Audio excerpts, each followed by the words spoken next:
नमस्कार, मैं हूं संजय शर्मा। आप देख रहे हैं 4 PM न्यूज़ नेटवर्क। अमेरिका में मेरे दोस्त हैं, अभी उनका फ़ोन आया।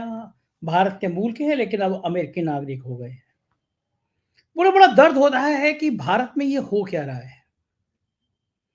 किसानों पर हुकूमत इस तरह किस तरह गोलियाँ चलवा सकती है, ड्रोन से आँसू गैस के गोले छुड़वा सकती है, उनके लिए कील काँटे बिछा सकती है, बुलडोज़र चलवा सकती है, क्या हो रहा है? देश के कई बुद्धिजीवियों ने मुझसे सवाल किया और मैं हैरान था कि जो बिल्कुल भक्ति काल में डूबे हुए थे, उस तरह के मेरे कुछ भारतीय जनता पार्टी के मित्र भी बोले, ये कुछ ज़्यादा हो रहा है। तो मैंने उनसे हँसते हुए कहा कि भाई तुम तो मत ही कहो कि ज़्यादा हो रहा है। बोले नहीं, अब हमको लगने लगा है कि ये सब नहीं होना चाहिए था। मैंने कहा एक वो 2 लाइनें हैं, बहुत अच्छी लाइनें हैं, जब चुना है उसे कत्ले आम का हुनर देखकर। कि कोई दिल पे ना ले आए।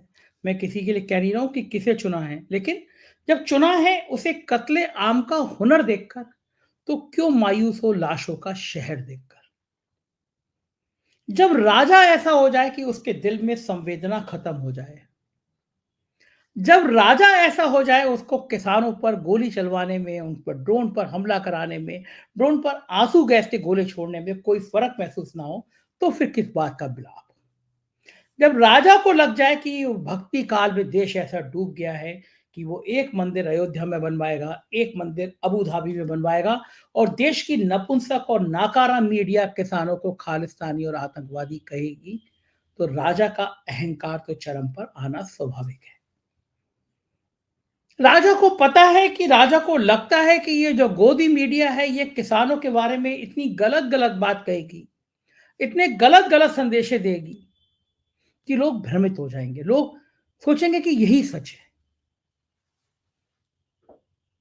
मैं शर्मिंदा हूँ कि मैं भी पत्रकार बिरादरी से हूँ, वो भी पत्रकार बिरादरी से हैं। मुझे बताइए, अबू धाबी में एक मंदिर बन गया, तो गोदी मीडिया के एंकर वहाँ जाके अबू धाबी पे दिन-दिन भर घंटों-घंटों तक टीवी चैनल पर प्रोग्राम दिखा रहे हैं। क्या विदेशों में मंदिर नहीं थे पहले? और बड़ी अच्छी बात है, तुम इस बात से संस्कार तो लो कि एक मुस्लिम देश तुम्हारे यहाँ अपने देश में इतना बड़ा मंदिर बना रहा है।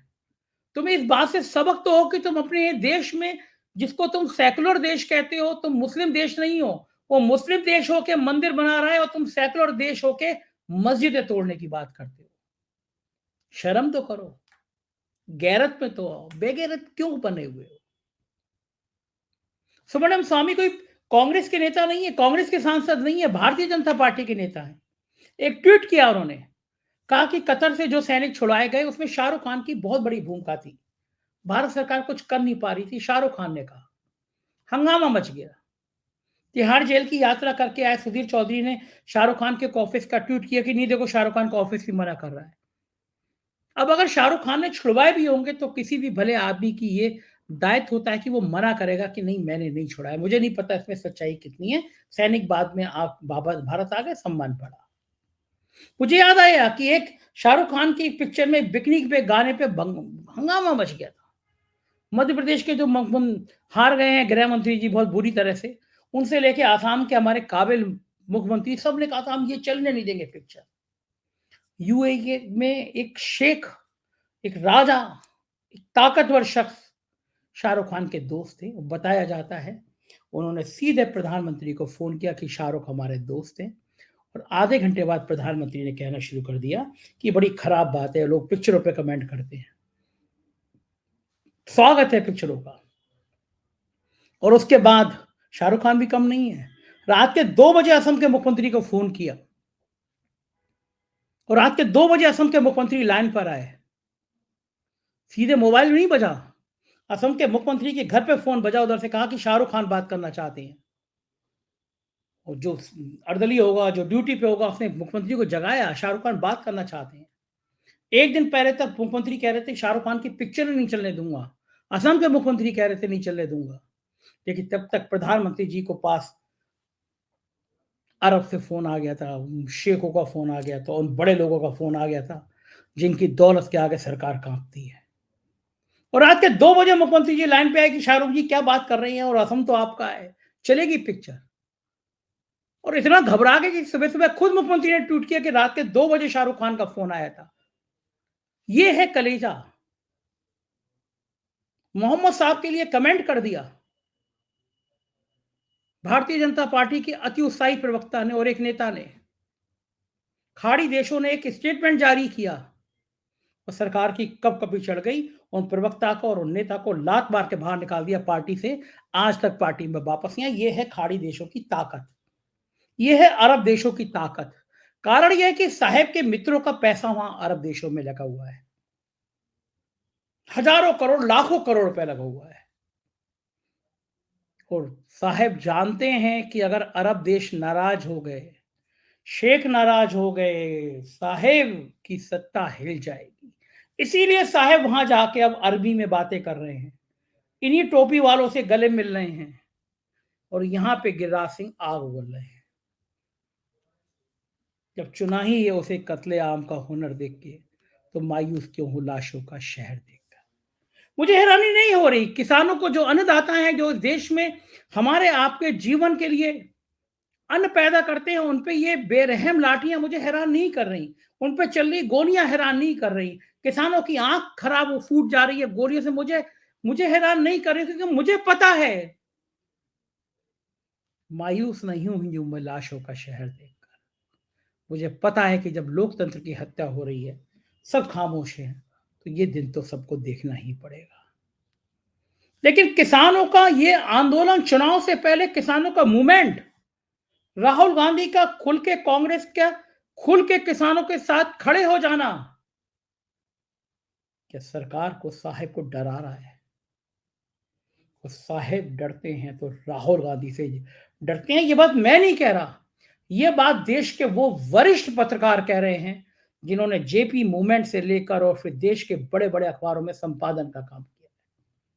जयप्रकाश नारायण के संग कंधे से कंधा मिला के मूवमेंट किया है। पूरी दुनिया उनको सराहती है, पूरी दुनिया उनको पढ़ती है। ऐसे श्रवणगढ़ सर कह रहे हैं कि मोदी डरते हैं तो राहुल से डरते हैं। और अगर इतना ही दावा है 370 सीटें लाने का, तो फिर तोड़ फोड़ की राजनीति परेशान क्यों है, क्यों कभी इसको तोड़ो कभी उसको तोड़ो कर रहे हैं। शानदार बात की है श्रवणगढ़ सर से, पूरा इंटरव्यू सुनिएगा।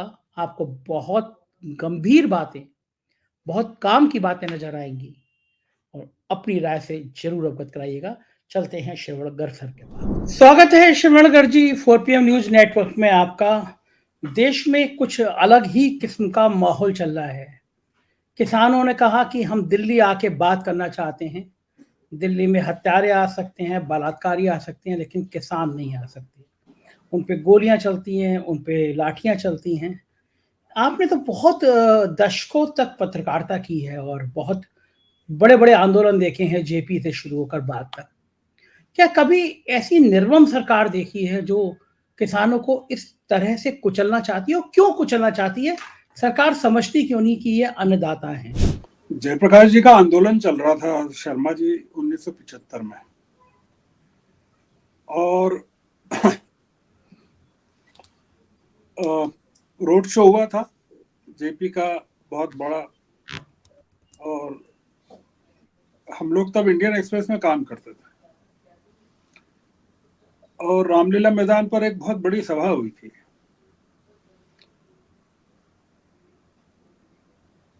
और बोट क्लब पे भी बहुत बड़ी सभा हो चुकी थी।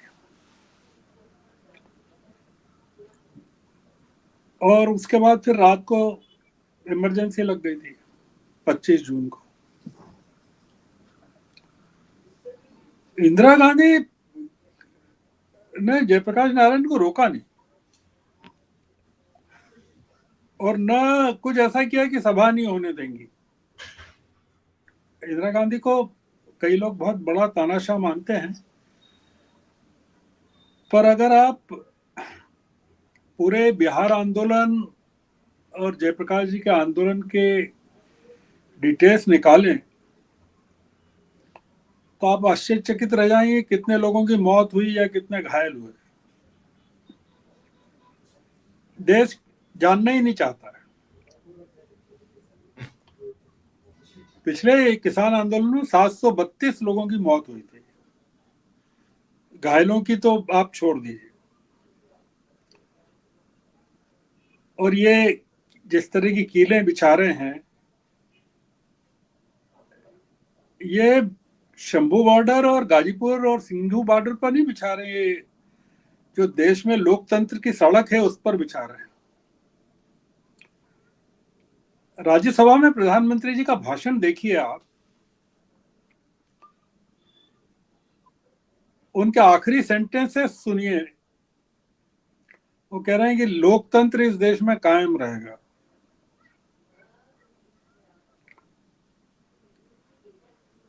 हजारों साल तक कायम,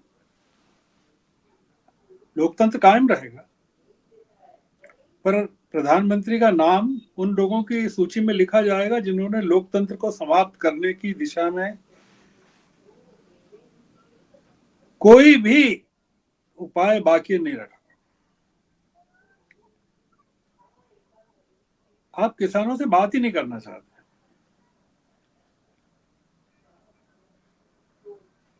आप चंडीगढ़ में बात करना, आपने भेजा है किनको? अर्जुन मुंडा को भेजा, कृषि मंत्री है। पीयूष गोयल को भेजा है, सिविल सप्लाईज मंत्री। अनुराग ठाकुर पीछे से लगे हुए हैं। पिछले कृषि मंत्री जो हैं तोमर साहब, उनको क्यों नहीं भेजा आपने? वो मध्य प्रदेश विधानसभा के अध्यक्ष हैं। उनने क्या बात की थी? कई दौर की बातचीत हुई थी।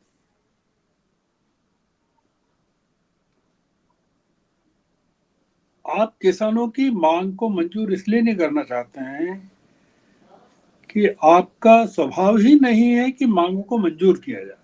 मतलब कोई आपसे मांग कर सके किसी भी तरह की,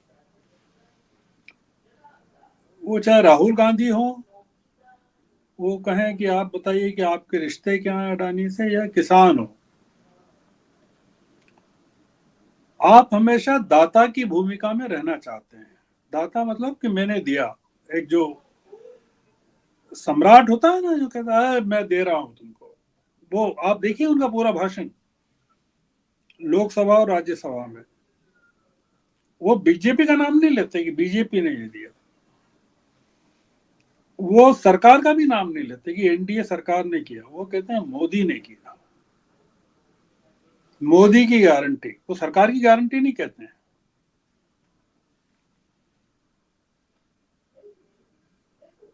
तो इसलिए शर्मा जी, ये जो किसानों का मामला नहीं है, ये देश में आने वाली व्यवस्था का संकेत है। सर ये देखिए, मैं दो सवाल आपसे जानना चाहता हूं। पहली ये कि सरकार के अंदर ये विश्वास, ये अहंकार आता कहां से है? और दूसरा सवाल, मैं गोदी मीडिया को देख रहा हूं, गोदी मीडिया के बड़े बड़े पत्रकार लिख रहे हैं कि भाई पिछली बार भी आंदोलन चला था, 800 किसान मर गए, तब भी वोट भारतीय जनता पार्टी को मिला। इस बार भी देख लेना, वोट भारतीय जनता पार्टी को मिलेगा। तो ये अहंकार और ये कॉन्फिडेंस कि वोट भारतीय जनता पार्टी को मिलेगा, ये सब चीजें क्यों समाज में सामने आ रही हैं? आपका पहला सवाल क्या था? आपने कहा क्या? देखिए, ये सरकार के अंदर ये अहंकार, ये हाँ, तानाशाही, राजा के अंदर ये घमंड, अहंकार। ये कहां से आता है? ये अहंकार इसलिए आता है शर्मा जी, ये अहंकार बीजेपी का नहीं है। बीजेपी इतनी अहंकारी नहीं है। मैं आपको एक चीज बताना चाहता हूँ। भारतीय जनता पार्टी, अगर आप अटल जी के जमाने की भारतीय जनता पार्टी देखें, बहुत उदार जिसको कहना चाहिए। भारतीय जनता पार्टी के नेता जो हैं, अटल जी के जमाने में आप पाइएगा कि कोई सांप्रदायिक दंगे नहीं हुए, कोई विभाजन नहीं हुआ, और देश के अल्पसंख्यक, देश के पिछड़े लोग सबसे ज्यादा खुश थे। आप देखिए, ये विभाजन करिए कि ये जो पूरा है ये भारतीय जनता पार्टी का नहीं है, ये मोदी जी का है। मोदी जी का एक स्वभाव है और वो गुजरात से चला।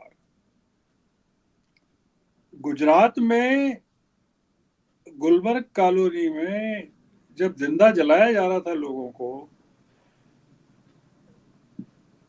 60-70 लोगों को जलाया गया, जिसमें एहसान जाफरी भी थे, कांग्रेस के पूर्व सांसद, उनका परिवार भी था। वो मदद मांगते रहे, मदद नहीं पहुंची। गुजरात के जितने दंगे फसाद हुए हैं, ये मुख्यमंत्री थे। ये इनका स्वभाव, ये अहंकार बीजेपी का नहीं है, ये मोदी जी का। और मोदी जी ने अपने अहंकार को बीजेपी के अहंकार बना दिया है, या बीजेपी ने मोदी जी के अहंकार को अपने ऊपर आरोपित कर लिया है कि वो जो बोलेंगे वैसे ही बीजेपी बोलेगी। आप देखिएगा कि इनके जाति बीजेपी पूरी तरह ध्वस्त हो जाएगी, खत्म हो जाएगी पूरी तरह से। तो इसलिए मैं मोदी जी और बीजेपी को अलग करके चलता हूं। तो अहंकार ये बीजेपी मोदी जी का है, और उनको चिंता नहीं है कि बीजेपी का क्या होता है। उन्होंने अपने वहां गुजरात में बीजेपी को संगठन के तौर पर खत्म कर दिया, वीएचपी को कर दिया, तमाम संगठनों को कर दिया। तो ये राष्ट्रीय स्तर पर जो ले रहे हैं अलग अलग दलों से लोगों को, वो बीजेपी को खत्म करने का काम है, कि बीजेपी का चरित्र ही पूरा खत्म कर देंगे। तो इसलिए मैं, एक तो ये अहंकार कहाँ से आता है, ये जो अहंकार है, ये बीजेपी अपने साथ लेके, ये मोदी जी अपने साथ लेके आए और अपने साथ लेके चले जाएंगे। दूसरा आपका गोदी मीडिया का है। शर्मा जी, आप बताइए मुझे कि जिसको आप गोदी मीडिया कहते हैं, उसके मालिक कौन है? कांग्रेस के जमाने में मोहन धारिया एक बहुत बड़े नेता हुआ।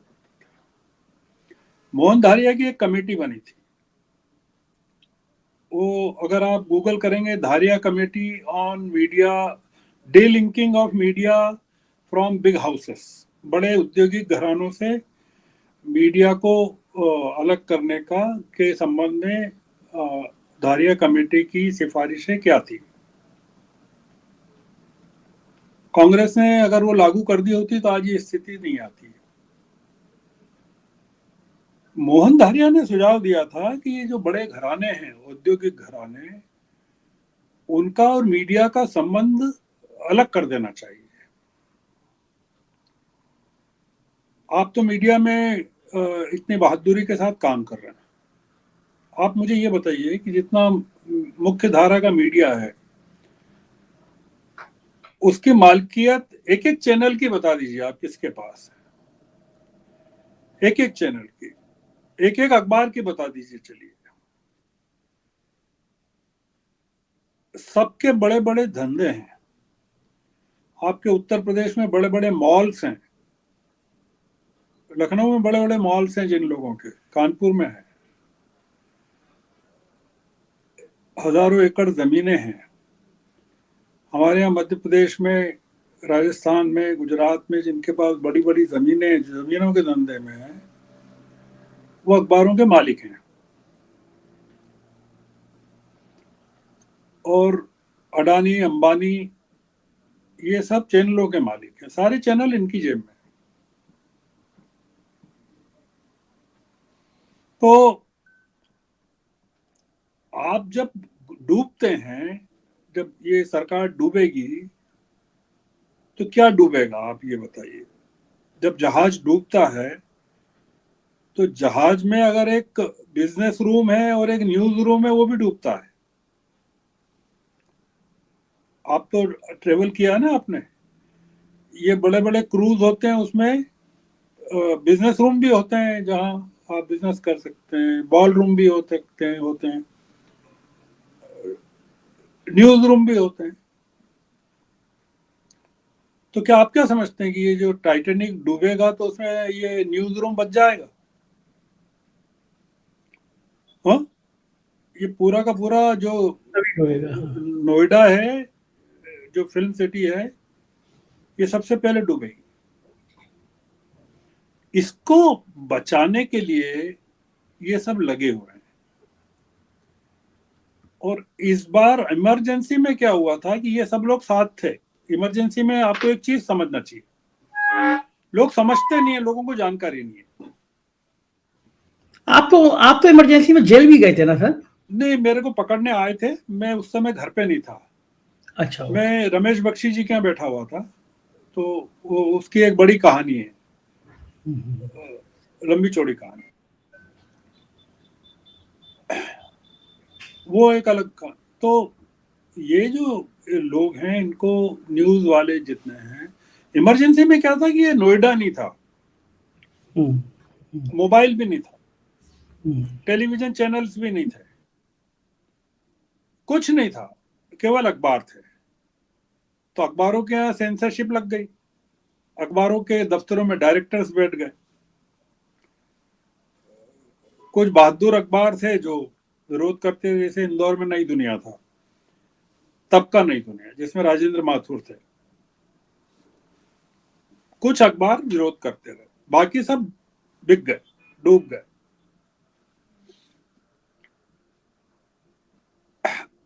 और उस समय ये बड़े बड़े उद्योगपतियों के हाथों में नहीं थे अखबार। मतलब ये जैसे आप कहें तो भास्कर तो था ही नहीं उस समय, बहुत छोटे मोटे रूप में कहीं निकल रहा होगा। जागरण रहा होगा, आप उस समय का जागरण उठा के देखिए, या बाबरी मस्जिद के जमाने का जागरण उठा के देखिए। पूरे देश में दंगे फैलाने में जिन लोगों की भूमिका रही है, उसकी रिपोर्ट पढ़ना चाहिए आपको। प्रेस कमीशन की रिपोर्ट है, जो माथुर साहब के नेतृत्व में तैयार हुई थी। तो मैं इसलिए कह रहा हूं, ये चूंकि अपन एक अलग किस्म की बात कर रहे हैं, कि ये मीडिया इस समय जो है वो पहली बार ये देख रहा है कि अब सरकार के साथ उसका जीना है और सरकार के साथ मरना है। सेना ऐसा नहीं सोच रही। आप सोचिए, भारत की सेना नहीं डर रही है, मीडिया डर रहा। तानाशाह देशों में सेना भी डरती है। आपने देखा ना, पाकिस्तान में सेना लगी हुई है नवाज शरीफ को बचाने के लिए। भारत में सेना नहीं लगी हुई है बीजेपी को बचाने के लिए, पर मीडिया लगा हुआ। कारण क्या है? हमारी सेना बहुत ही अलग किस्म की सेना है। ठीक बात है, वो लोकतंत्र में भी भरोसा हमारे करती हमारी सेना पर गर्व कर सकते हैं दुनिया में। ये हमारे पुरखों का, हमारी जो देन है पुरखों की, वो हमारी सेना है। तो ये मीडिया जो है वो टाइटेनिक पे उसका डूबने वाला है, उसका वो भी। है। हाँ, वो भरी हुई है। अच्छा सर, एक चीज और पूछूंगा, यही मीडिया ये बात प्रचारित कर रही है कि किसानों के वोट तो हमको पहले भी मिले, जब 800 हाँ किसान हाँ, लड़े थे। अब मैं आता हूँ उस पे आता हाँ, हूँ। दो चीजें हैं इसमें, मैं बार बार गिना रहा हूँ, सीटें भी गिना रहा हूँ, सब गिना रहा हूँ कि इनके पास तो है ही नहीं, सीटें ही नहीं है, कहाँ से निकालेंगे, जीतेंगे कहाँ से। मतलब कोई मुझे मीडिया का एक आदमी बता दे कि भाई ये ईमानदारी से चुनाव हो तो कहाँ से जीतेंगे, 272 सीट कहाँ से लाएंगे, ये भी अभी मेरे पास तो नहीं है आंकड़ा।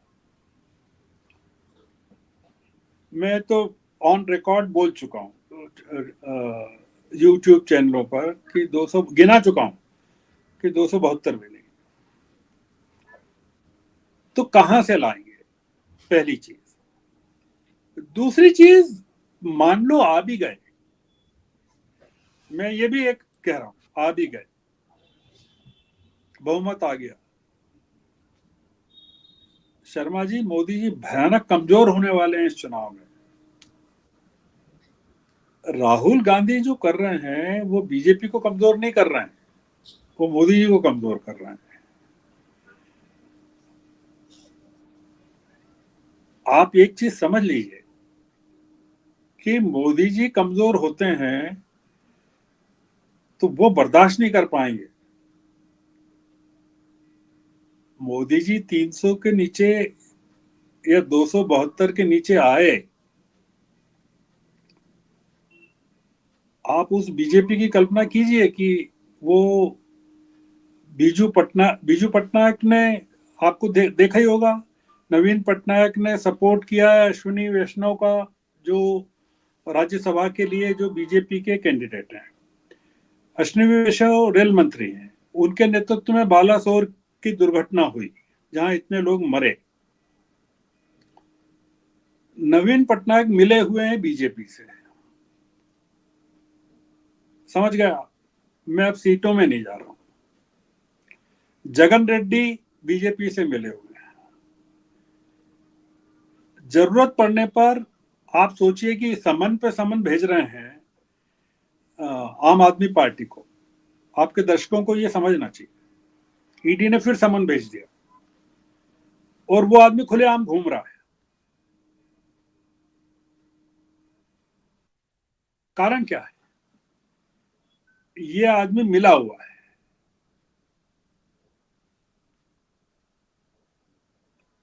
पंजाब और दिल्ली की अगर ये जैसा दावा कर रहा है कि 20 की 20 सीटें जीतेगा, तो ये सारे लोग, जिसमें आप जरूरत पड़ने पे ममता को भी शामिल कर सकते हैं, केवल बहादुरी दिखा रहा है अखिलेश। और वो भी इसलिए कि अब ये जयंत चौधरी ने बहुत बड़ा धोखा दिया है। ये सब लोग मोदी जी की ताकत बनने वाले हैं इस सरकार को बचाने के लिए। आपके सवाल का जवाब इसमें है संजय जी, कि जब आप कह रहे हैं कि बीजेपी को 370 मिलेगी सीटें, तो इन सब लोगों की जरूरत क्यों है आपको? ठीक बात है, बिल्कुल सही बात है।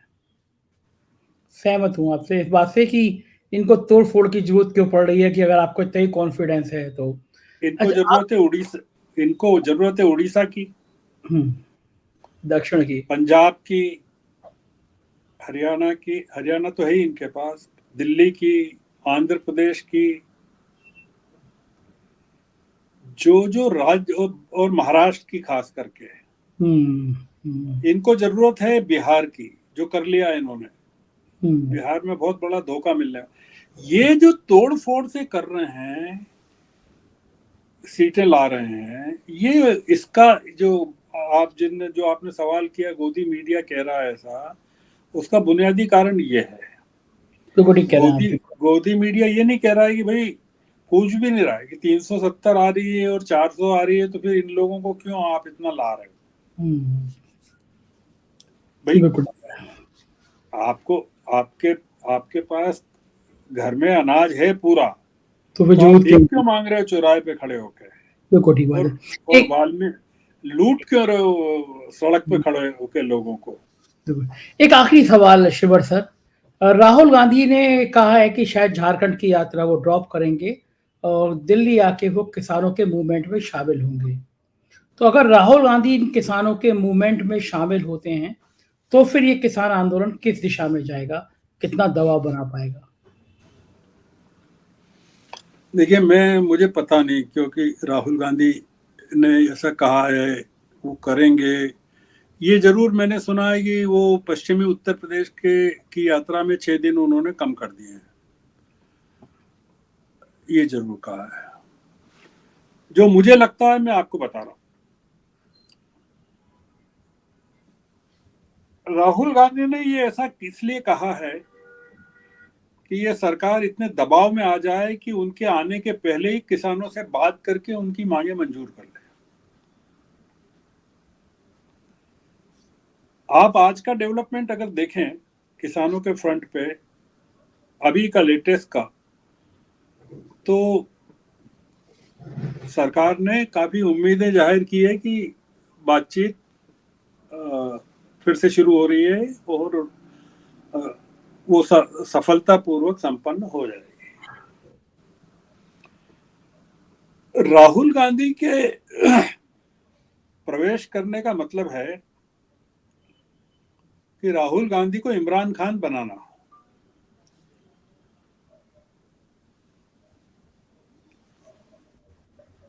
राहुल गांधी को ये सरकार अभी टच नहीं करना चाहती है। और राहुल गांधी कर रहे हैं कि आ बैल मुझे मार या आ गाय मुझे मार, वो ऐसा कर रहे हैं। मोदी जी या बीजेपी सबसे ज्यादा अगर किसी से डरती है तो राहुल गांधी से डरती है। जैसे अंग्रेज महात्मा गांधी से डरते थे, या इंदिरा गांधी जयप्रकाश नारायण से डरती थी।